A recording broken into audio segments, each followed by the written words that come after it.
আসসালামু আলাইকুম। আজকে আমি আপনাদের সাথে আলোচনা করব ছাগল ভেড়ার ঘরে মশারির গুরুত্ব নিয়ে। ছাগল ভেড়াকে যদি সন্ধ্যা, বিকাল, সারারাত মশা কামড়ায় তাহলে তারা ঠিকমতো রেস্ট নিতে পারবে না এবং তাদের শরীরে রক্তশূন্যতা দেখা দেবে।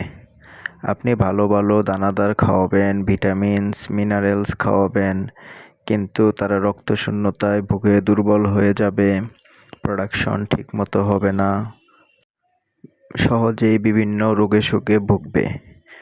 তাই ছাগল ভেড়ার ঘরে মশারি অবশ্যই ব্যবহার করতে হবে।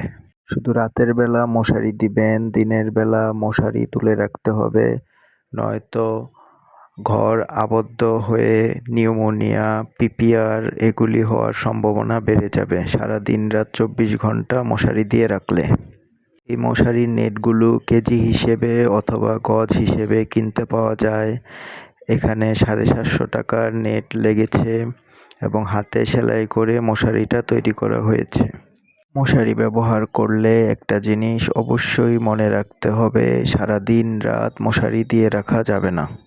দিনের বেলা রোদ উঠলে অবশ্যই মশারি তুলে দিতে হবে, শুধু রাতের বেলা মশারি দিতে হবে। ধন্যবাদ সবাইকে।